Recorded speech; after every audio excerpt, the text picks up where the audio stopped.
Non, non, je plaisante, pardonnez-moi. Mais bon, Pascal m'a dit, essaye d'être drôle, alors je fais des efforts des mots. Je pensais pas que ça allait donner ça. Hein. Donc, on parle beaucoup du spectacle, de ce que raconte l'artiste, du propos qui est traité. Et Pascal me fait des propositions.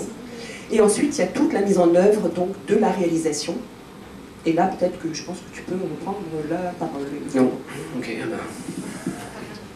Si, c'est parfait. Oui, non, j'essaie de me souvenir où j'en suis dans mon... Ah oui. Est-ce que tu veux qu'on parle de... Non, Valérie soulève un point important, c'est que quand elle me dit... Non mais pardon, excuse-moi. Je suis une communicante. Quand elle me propose de travailler pour un théâtre, évidemment, il y a le problème de trouver un système qui va durer pas qu'un an, quoi, mais qui peut durer 3 ans. J'imaginais pas du tout... en général, les graphistes, ils restent 3 ans, 4 ans, puis il y a un changement de direction, alors on change de graphiste malheureusement, même si le travail est remarquablement bien fait, c'est le cas de Miral Batory à Chaillot, c'est le cas de plein d'autres ailleurs. Je pensais que Valérie, je pensais pas qu'on serait ici 7 ans après, donc ça me fait vraiment plaisir ce soir qu'elle soit à côté de moi. Quand elle me parle de ce théâtre, je me dis qu'est-ce qui n'a pas été exploité. Il y a des affiches de théâtre, il y en a plein, il y en a vraiment de très très talentueuses en France. Il y a plein de gens que vous connaissez qui font des choses merveilleuses. Et alors moi je garde en mémoire des affiches polonaises, encore une fois des années 60, où les graphistes étaient, comment dire, oppressés par le régime politique en place, par la charte communiste. Ils n'avaient pas le droit de parler, ils n'avaient le droit de rien faire. Et ils avaient trouvé un moyen de résister par le biais de l'affiche. Donc ils faisaient des affiches dessinées, que vous connaissez certainement, et ils utilisaient beaucoup de visages auxquels ils ajoutaient des éléments un peu surréalistes, et ça produisait un peu ce principe du 1 plus 1 égale 3. Et Valérie me parlant de l'humain, de l'incarnation, comme ça, je lui dis, écoute, ça serait quand même assez fort si on arrivait à faire des affiches de théâtre qui montrent un visage totalement anonyme. Pas question de prendre une star, un comédien connu, ou des gens de tous les jours. Encore une fois, un peu comme certains cinéastes italiens l'avaient fait dans les années 70, c'est-à-dire faire appel. Vous allez voir, parmi les gens que j'ai photographiés, il y a le comptable du théâtre, il y a la coiffeuse qui travaille en bas de chez moi, il y a effectivement des stagiaires, des femmes croisées dans le métro que je trouve avoir un visage intéressant, donc ça m'arrive d'aller les aborder. Souvent je demande à mes assistantes de le faire parce que c'est pas équivoque, comme ça c'est plus pro, mais il y a des gens de tout horizon, donc c'est une belle aventure humaine de dire à quelqu'un, voilà, je vais faire une photo de toi et tu vas être dans les couloirs du métro, sur les colonnes Maurice. Ce soir, il y a un des modèles que j'ai photographié sur cette affiche qui s'appelle Nadira, qui est une ancienne amie. J'étais ravi de la photographier, elle, je crois aussi, d'être comme ça, démultipliée. Donc il y a aussi à chaque fois cette idée d'une rencontre avec le modèle. Ce que je vais vous montrer là, pour moi, c'est très important, ce sont des making-of des affiches. C'est-à-dire que quand je fais poser un modèle, il y a tout ce que j'ai compris de la pièce avec Valérie. Parce que la difficulté, c'est que je dois parler du théâtre, le tarmac de la Villette. Je dois parler du tarmac. Enfin, là, je parle de la Villette à l'époque, parce qu'il est dans une nouvelle situation géographique depuis 1 an. Oui, pardon. Et je dois parler du tarmac, de son identité, mais je ne dois pas oublier non plus le metteur en scène et la pièce pour laquelle l'affiche est faite. Donc la rencontre avec Valérie, elle est absolument déterminante. C'est-à-dire qu'effectivement, comme elle l'a souligné, s'il n'y avait pas ce niveau de complicité, on pourrait tout simplement pas faire d'affiche. Moi, ça m'est arrivé de m'engueuler avec des commanditaires il n'y a pas très longtemps avec Colline Serrault, justement, parce qu'on n'arrivait pas à travailler ensemble et que, voilà, elle est partie en claquant la porte. Ça arrive. Que ce soit avec la cartoucherie, ou que ce soit avec l'Académie Fratellini ou avec la scène nationale, à chaque fois, il y a un niveau de complicité. Avec Valérie, évidemment, il est particulièrement intense, particulièrement long, puisque ça a duré 7 ans. Donc je vais vous montrer, on va rentrer dans les images, le making-of de cette affiche. C'est des photos qui ont été réalisées par Bérangère.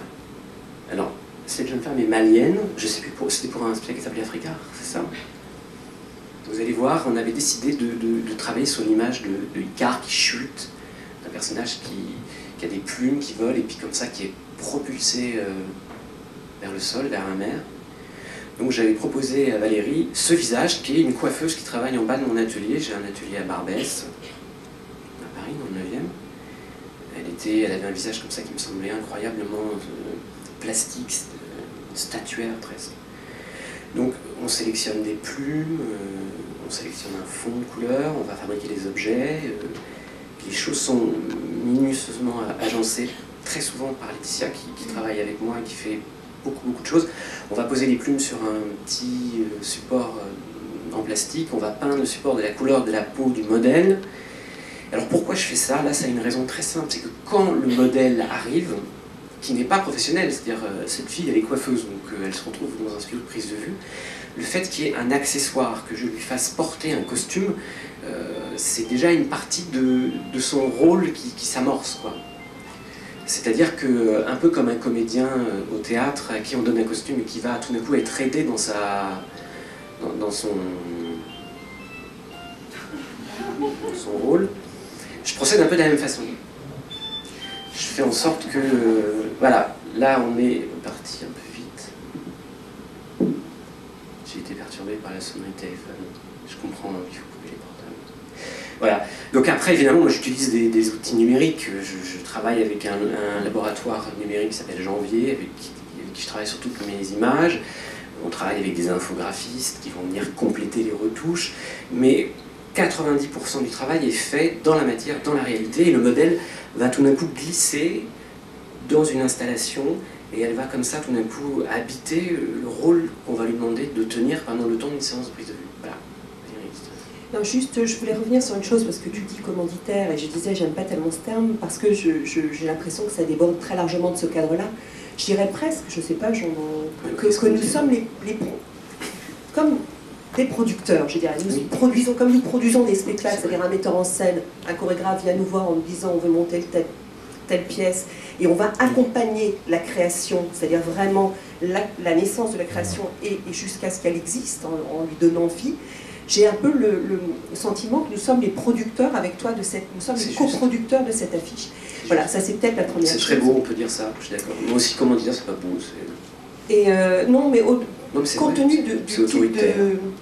Oui, je ne crois pas qu'on soit dans ce rapport-là, et c'est vraiment un rapport de dialogue permanent, alors qui parfois est plus compliqué, parce qu'il peut arriver que, comme nous sommes producteurs de beaucoup de pièces que nous produisons, que nous présentons, elles ne sont donc pas nées quand nous commençons à préparer les affiches, elles n'existent pas encore. Et donc nous sommes sur l'idée même que le chorégraphe ou le metteur en scène nous expose. Donc nous devons nous mettre à rêver avec Pascal, enfin Pascal, c'est parce que c'est Pascal qui rêve, et en tout cas on réfléchit ensemble sur un objet qui n'existe pas encore, je parle de l'objet scénique. Et il arrive parfois qu'on n'arrive pas à se mettre d'accord. Et il y a une chose, moi je trouve, qui est assez merveilleuse, c'est que je crois que pas une affiche n'a été imprimée sur laquelle nous y avons été totalement d'accord. C'est-à-dire qu'il est arrivé que des affiches des images aient été réalisées et qu'on ait décidé de ne pas les exploiter parce qu'on n'était pas pleinement heureux, satisfait l'un ou l'autre de la réalisation. C'est-à-dire que on ne s'est jamais retrouvé dans le cas de figure où Pascal disait tout à l'heure, bon bah voilà, c'est rouge, enfin, c'est-à-dire qu'à partir du moment où on s'est dit ça marche pas et qu'on en convenait, et on en est toujours convenu finalement en se disant c'est pas tout à fait aussi fort qu'on aurait pu, on laissait complètement de côté et on repartait sur une idée mais complètement différente. C'est ça, je veux dire, d'avoir un artiste qui est capable de dire, parce que je dis coproduction parce que Pascal est un artiste complet, absolu, c'est-à-dire qu'il a une vision qui déborde très largement du travail de photographe ou de graphiste, c'est-à-dire qu'il a une conception du monde, il a dans son rapport aux équipes, y compris aux équipes artistiques, au plateau, et c'est pour ça que ça prend de plus en plus d'ampleur, parce que de plus en plus on se met à travailler avec certains comédiens aussi, donc il y a presque un travail de mise en scène, enfin, et donc pourquoi que je sais pas, c'était bien, non, moi, oui, non, mais ça c'est sûr, parce qu'il n'a pas d'ego du tout, donc évidemment, aucun ego. Évidemment, vous avez vu le système avec un commanditaire, c'est qu'il vous flatte, c'est juste après, tac, c'est une technique très très bien rodée. Par les producteurs, pardon. Et alors donc je confirme qu'il ne travaille pas gratuitement du tout. Non, hein, donc jamais. Non. Ça arrive, mais rarement. Ah oui, on parlera de ça tout à l'heure, parce que c'est une question qu'on pose souvent, mais non, je travaille, mais comment je pourrais travailler gratuitement? Je ne peux pas travailler gratuitement. Valérie souligne un point important. Là, vous avez une illustration des affiches de leur diffusion dans la rue. C'est vrai que c'est une série de compétences, parce que moi, j'essaie de faire avec mon équipe en sorte qu'au moment de la prise de vue, la photo soit parfaite, que l'éclairage soit juste. Après, il y a un infographiste qui va venir m'aider à faire en sorte que la chromie soit bonne quand on va passer de RVB à CMJN. Je pense que certains d'entre vous ont une idée de ce que j'évoque. Après, si évidemment on n'a pas un bon imprimeur, bah, on est un peu déçu. Donc dans l'équipe, il y a un imprimeur, des imprimeurs même, qui ne sont pas les mêmes pour les grands formats et les petits formats. Il y a des gens qui vont acheter des espaces, il y a des gens dont c'est le métier. Et si on n'a pas tout ça, bah, il n'y a pas d'affiche. Donc je crois que il faut évoquer tout ça. Ça, c'est un spectacle qui traitait du Rwanda, je crois. Oui, du génocide du Rwanda. Alors voilà, typiquement, ça c'est une image qui a beaucoup remué les gens. On est au tout début de l'aventure du tarmac et d'ores et déjà, les gens remarquent les affiches. Ils ne savent probablement pas ce qu'est le tarmac. Ils n'ont pas toujours compris que c'était un lieu de spectacle, un lieu de... Et parfois, on se rend compte que c'est un travail de longue haleine. Que les gens viennent des années plus tard en nous disant « Ah, c'est donc ça le tarmac, ça fait des années que je vois les affiches et que je les remarque et que et quand on a des cartes postales, je les prends, je les conserve parce qu'il y a des gens qui les collectionnent. » Moi, je pense. Et donc, c'est une chose qui est assez longue. Alors, il y a tous mes camarades des relations publiques qui sont là ce soir, Pierre, Sarah et Élodie, donc, qui utilisent ce matériau au quotidien dans leur rapport aux groupes avec lesquels ils travaillent, aux profs, aux associations. Et donc, ça doit être accompagné aussi pour nous de... C'est-à-dire que parfois, on sait que ça peut générer des réactions qui sont presque des réactions de rejet. Ça peut arriver. Ici, on a eu des gens qui nous ont dit « c'est terrible, cet enfant marqué, blessé, c'est atroce ». Ce que nous voulions de toute façon avec Pascal, et ça on l'a fait quand même pendant pratiquement 6 ans, c'était marquer les esprits, exister dans l'espace public. C'est vous qui disiez tout à l'heure comment trouver une place. On n'a pas les budgets de grands théâtres qui peuvent inonder la ville, inonder le métro, les culs de bus. Enfin, vous savez, vous avez un dispositif qui est extrêmement onéreux.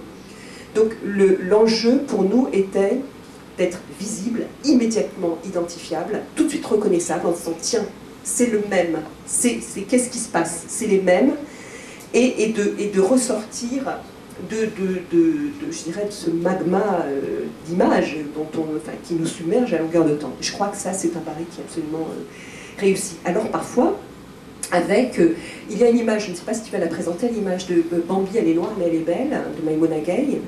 Vous l'avez prévu? Alors, c'est, je pense, l'affiche qui a été la plus vandalisée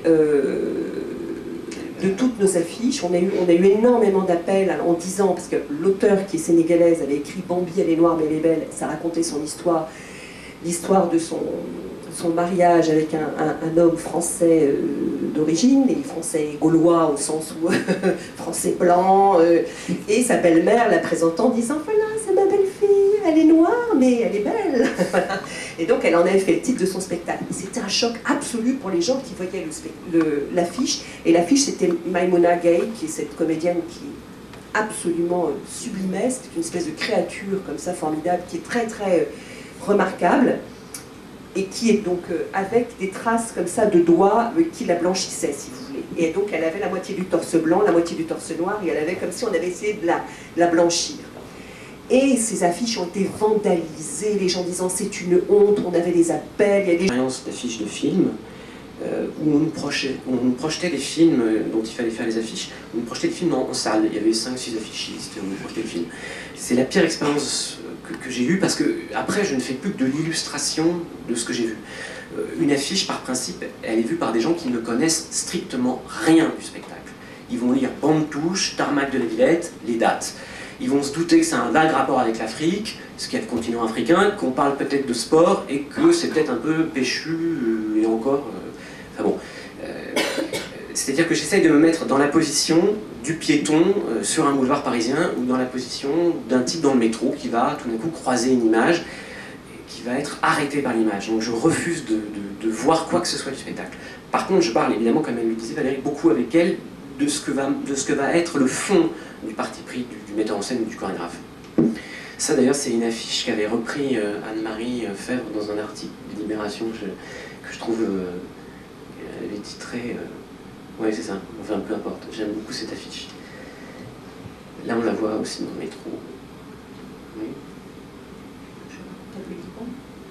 Le Liban, ça arrive après. Alors ça, c'est... Excusez-moi, c'est mieux qu'on en parle quand... Alors ça, c'est pareil, c'est un peu plus compliqué à réaliser. C'est-à-dire, on travaille... évidemment, je n'ai pas fait brûler une casquette sur le modèle, mais le modèle est photographié. Il y a une simulation de la même casquette. Il y a deux casquettes achetées qui est brûlée juste à côté d'elle pour pouvoir être dans les meilleures conditions de collage ensuite sur Photoshop. Là, il y a effectivement du Photoshop. Là, par exemple, ça c'est le comptable du tarmac, je ne crois pas me tromper. Le stagiaire comptable de l'époque.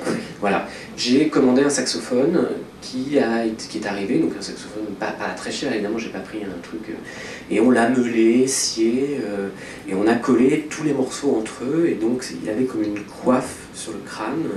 Donc ce sont des petites sculptures, enfin j'aime pas dire sculpture parce qu'il n'y a pas la problématique d'un sculpteur, ni même une signature plastique derrière, mais pour le modèle, c'est une chose importante. Voilà, ça c'est une danseuse qui maintenant est assez connue, qui s'appelle Tamara Fernando. Je trouvais son visage tout simplement incroyable. J'ai travaillé avec elle, alors je crois qu'on va voir le making-of, c'est ça Laetitia ? De la façon dont j'ai réalisé cette image. Et vous allez voir que ça fonctionne un peu comme un costume. C'est-à-dire qu'on part de choses très simples. On avait évoqué avec Valérie le tarmac comme un monde au pluriel, c'est-à-dire avec la possibilité de croisements multiples. On voulait... c'était une image qui était destinée, je crois, à la couverture de saison 2008. On voulait évoquer cette idée d'un théâtre traversé par des courants, par des pensées, des origines, des situations géographiques variées, différentes. Donc j'ai construit très simplement avec Laetitia, non, Laetitia n'est pas là, avec Mi, à l'époque, un objet très simple dans lequel le modèle est ensuite venu, que le modèle vient habiter. Et donc elle a vraiment, elle fait pendant le temps de la prise de vue qui peut durer de 1 heure à 3-4 heures, un vrai travail de comédienne.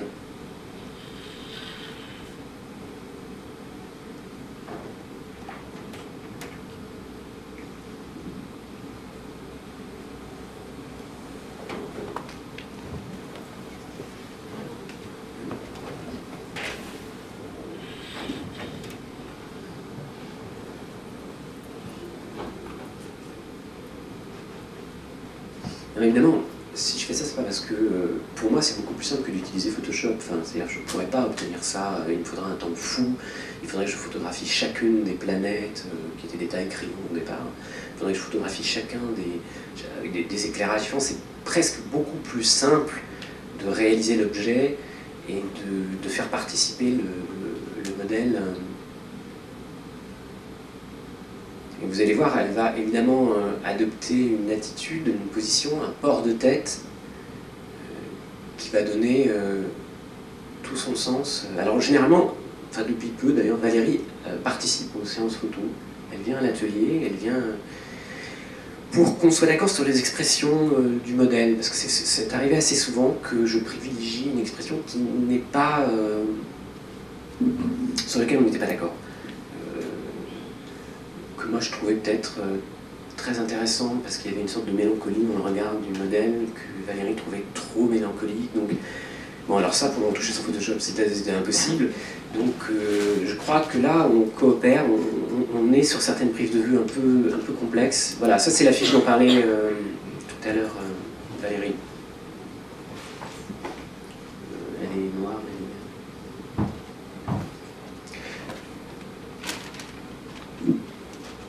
ça aussi, c'est une affiche qui a été très... alors, ça me fait étrange... C'est curieux pour moi de revoir ces images, parce que je leur trouve plein de défauts, évidemment. Ça fait 5 ans, 4 ans, 6 ans, pour certaines. Donc, il y a des choses que je ne referai plus, mais c'est une image qui a agacé un peu. Là, on voit, évidemment, je vais en imprimerie au moment du calage. Je vais vérifier en imprimerie avec les conducteurs machines que la couleur est juste, que...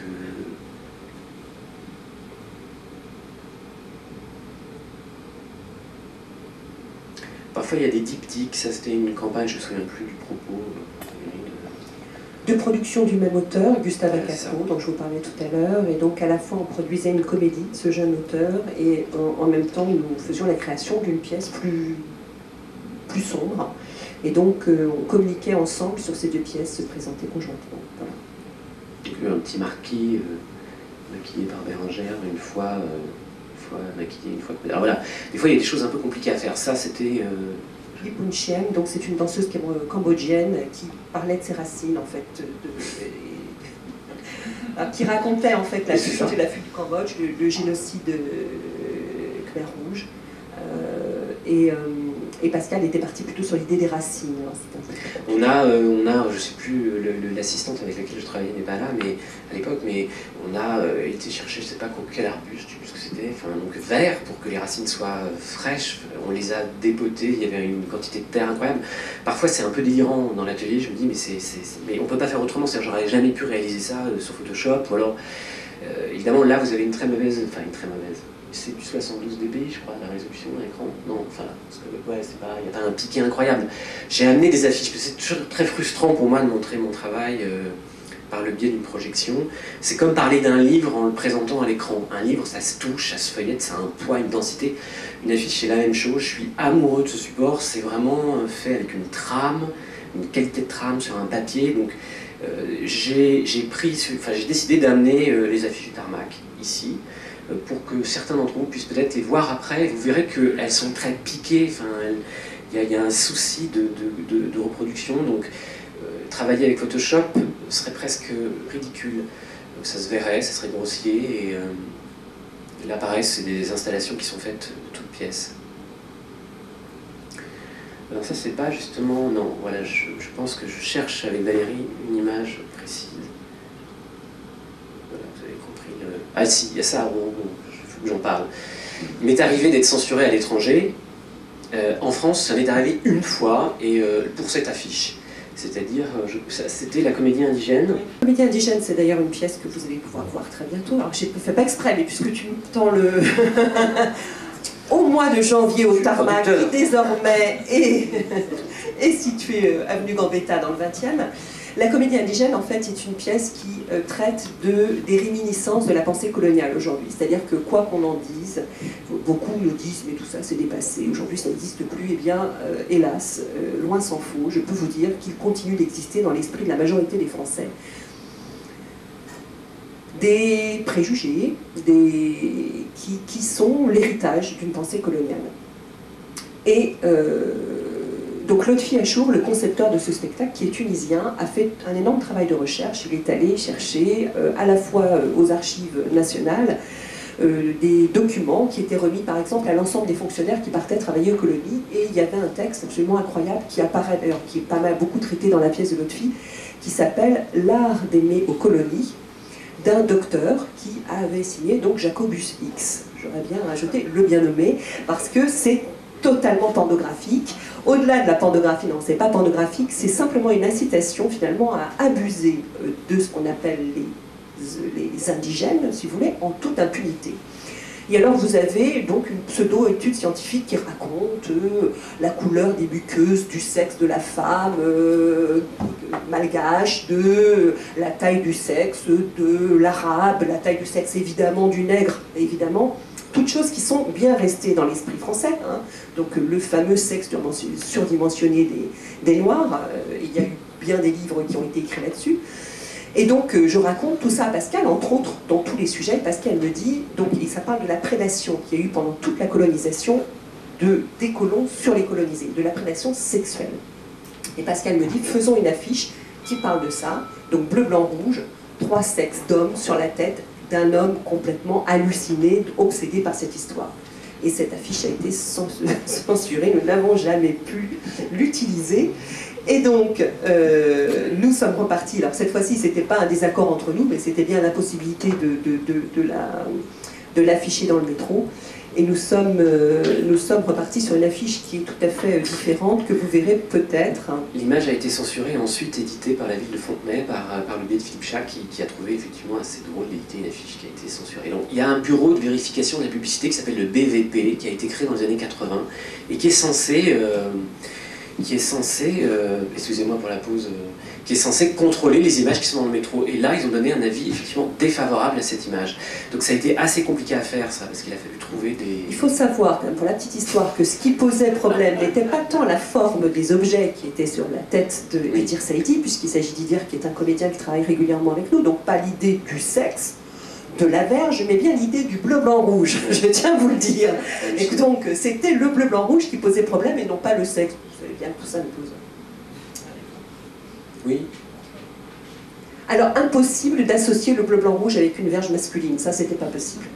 Non, alors c'était... Non, non, c'était avant l'élection de Sarkozy, ça. Oui. Enfin, c'était... 2007, vas-y Pierre, toi de mémoire. C'était quand la création Et vous savez qu'il y a des codes, le bleu-blanc-rouge déjà c'est très... c'est casse-gueule d'utiliser le bleu-blanc-rouge. Alors là, en ce moment, c'est complètement impossible. Alors mettre 3 godemichets de couleur... de bleu-blanc-rouge sur la tête d'un arabe, non, c'est de la provocation. Alors moi j'avais vraiment envie que l'affiche soit taguée, qu'on en parle, que... Bon là, l'avis a été défavorable et on l'a quand même édité en carte postale et... On a dû donc, quand on a reçu cet avis, en plus la prise de vue avait été très compliquée parce que ces godemichés étaient très lourds, c'est du caoutchouc très lourd, c'était compliqué à couper, c'était compliqué pour plein de raisons, c'était vraiment le bazar à faire. Donc c'est sûr que quand on est obligé de refaire une prise de vue comme ça, moi j'étais un peu j'étais énervé. Voilà la lettre du BVP.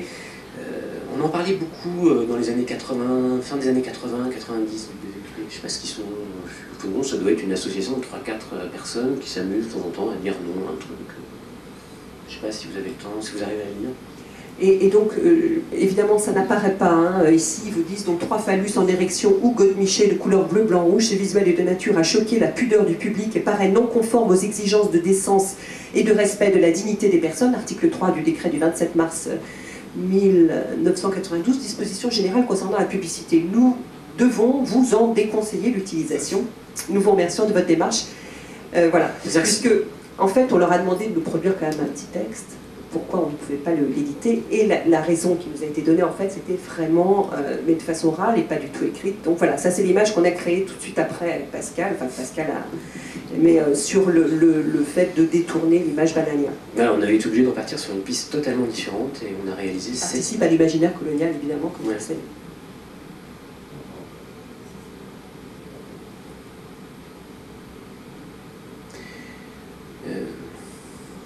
Alors, évidemment, la partie une des parties intéressantes de la collaboration, de la coproduction, de la production d'images avec Baïry, c'est que c'est allé bien au-delà du simple rapport d'une directrice de théâtre à un graphiste.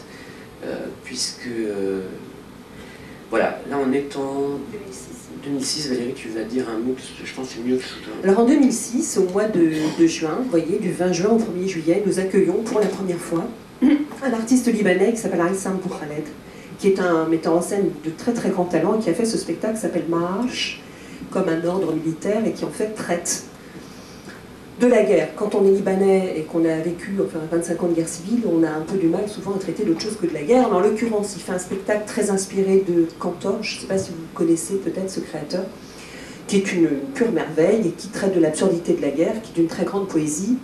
Et donc ils sont là pendant un long moment, puisqu'ils viennent un peu en amont pour retravailler le spectacle chez nous, pour le remonter. Il se produit ce qui se produit très souvent au théâtre, c'est-à-dire le début d'une histoire d'amour, parce que ce sont des histoires de rencontres, des affections secrètes, voilà. Donc il se passe une très très grande histoire avec, je veux dire, une histoire d'amour, d'amitié, enfin, oui, non. Voilà, enfin, je veux dire, on rencontre quelqu'un, et puis nous, qui sommes très préservés, très privilégiés, qui n'avons pas connu la guerre en France depuis de longues années. Aujourd'hui, nous parlons à des gens qui ont le même âge que nous, parfois sont plus jeunes et qui n'ont vécu que ça, qui sont allés à l'école pendant la guerre, qui sont mariés pendant la guerre, qui ont eu des mômes pendant la guerre, qui continuent. Enfin, voilà. Et donc on passe beaucoup de temps à parler le soir, un peu après le spectacle, on passe beaucoup de temps ensemble. Ils rentrent le 2 juillet et je ne sais pas si vous vous souvenez, le 3 juillet ou le 4, c'est donc l'agression d'Israël contre le Liban qui démarre, et c'est donc la guerre des 34 ou 35 jours, je ne sais plus comment, on a dit 35, 34, enfin 33 jours, selon les uns et les autres. Le décompte est différent, en tout cas, pendant un mois, un peu plus d'un mois, c'est donc une guerre d'une très très grande violence qui des fermes sur le Liban, sur le sud Liban, sur Beyrouth également, sur les quartiers chiites de Beyrouth. Et il s'avère que Issam, ce metteur en scène, à l'époque, co-dirige un théâtre qui est exactement à la limite du quartier chiite de Beyrouth. Et que donc on s'inquiète beaucoup, on l'appelle quotidiennement, parfois on n'y arrive pas, parfois on entend les bruits des déflagrations, les bruits des bombes, voilà, enfin c'est un très grand moment d'angoisse qu'on partage d'ailleurs avec nos spectateurs. Tous les soirs ils nous écrivent un mot, et tous les soirs avant le spectacle on lit ce que nous disent nos camarades de Beyrouth et on partage avec eux. Et au téléphone avec Issam, tous les jours, je lui dis qu'est-ce que je peux faire, mais qu'est-ce que je peux faire? Il me dit lis, raconte, parle, mais pour l'instant rien, quand je te dirai, viens, tu comprendras. Et je me dis, mais venir, moi je suis rien, je suis directrice de théâtre, qu'est-ce que vous voulez que je fasse? Il faut que j'amène quelqu'un qui puisse témoigner. Je me dis qu'il va être assez fou pour débarquer au moment où quand même c'est un peu chaud. Et donc j'appelle Pascal et je lui dis, est-ce que tu es prêt à partir demain s'il le faut? Probablement dans les conditions difficiles, l'aéroport est fermé, il faudra peut-être qu'on passe par la Jordanie, qu'on fasse de la route, ou peut-être un peu par la Syrie, mais Syrie-Liban c'est très compliqué. Je ne t'affirme pas que ce sera simple, mais est-ce que tu es prêt s'il faut? J'ai besoin de quelqu'un qui vienne témoigner. Et il y avait signe de la Biélorussie, il y avait qui était dans mon esprit. Je lui dis, est-ce que tu es prêt? Et Pascal n'a pas pris 2 secondes, il m'a dit, je pars. Là, ça y est, je suis prêt, quand tu veux, on part tout de suite. J'ai dit, bon, c'est vrai. Oui, oui. Bon, et Issam m'a appelé, il m'a dit, viens. Je lui ai dit, écoute, je viens pas toute seule, je viens avec Pascal Colleran.